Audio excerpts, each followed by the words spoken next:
एक मिनट पिछले कुछ दिनों से जो घटनाक्रम विधानसभा के अंदर चल रहा है, उस सारे घटनाक्रम की जानकारी महामहिम राज्यपाल महोदय जी को हमने दी है। और खास तौर से जिस तरह से विधानसभा के अध्यक्ष महोदय जी ने विपक्ष के साथ व्यवहार किया है और जो रुख अपनाया है, उस संदर्भ में हमने जानकारी दी है। बजट सत्र हिमाचल प्रदेश में आजकल चला है विधानसभा में, और बजट सत्र में जो कट मोशन पर चर्चा होने के बाद जब मंत्री विभाग का उत्तर देते हैं, उसके बाद कट मोशन पर वोटिंग होती है। और वोटिंग के समय अगर वॉइस वोटिंग अपोजिशन वालों को कन्विंसिंग ना लगे तो वहां डिवीजन ऑफ वोट जो है वो मांगने का अधिकार है। और हमने उसी के लिए आग्रह किया था, लेकिन 2 बार आग्रह करने के बावजूद भी हमारी बात को नहीं सुना गया, हाउस को एडजॉर्न कर दिया गया। और ऐसी सूरत में जब सारी चीजों को लेकर के हम अध्यक्ष महोदय जी से मिलने के लिए सारे विधायक जा रहे थे, तो मार्शल खड़े कर दिए।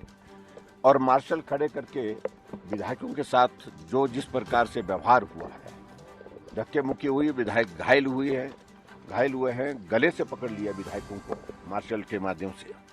यह आज तक हिमाचल प्रदेश की विधानसभा के अंदर कभी नहीं हुआ। और उसके बाद जब हम उनको मिलने के लिए उनके ऑफिस में प्रवेश किए, तो अध्यक्ष महोदय मुकर जाते हैं, कहते हैं कि हमने तो आदेश किए ही नहीं, मार्शल किसने लगाए। और जो सिक्योरिटी इंचार्ज है वो बोलते हैं कि हमको स्पीकर साहब के आदेश है। तो ये सब दुर्भाग्यपूर्ण परिस्थिति है। और दूसरी बात मैं इस बात को लेकर के जरूर कहना चाहता हूँ, जो घटनाक्रम घटित हुआ है हिमाचल प्रदेश में राज्यसभा के चुनाव के परिणाम आने के पश्चात, भारतीय जनता पार्टी के हमारे जो प्रत्याशी थे हर्ष महाजन जी, वो जीते हैं और सरकार बहुत बड़े बहुमत में थी, उसके बावजूद भी जीते हैं।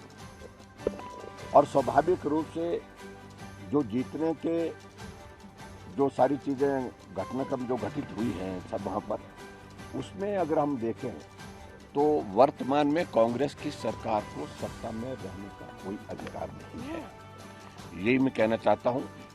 और वो अभी जो जानकारी हमने इस संदर्भ में खासतौर से जो घटनाक्रम घटित हुआ पिछले दिनों में, उसके बारे में अपनी जानकारी जो है हमने महामहिम राज्यपाल महोदय जी को दी। सर, डिवीजन ऑफ फोर्स होगा सर, आज डिवीजन ऑफ फोर्स होने की देखिए, हमें कई तरह की एप्रीहेंशंस हैं। हाँ।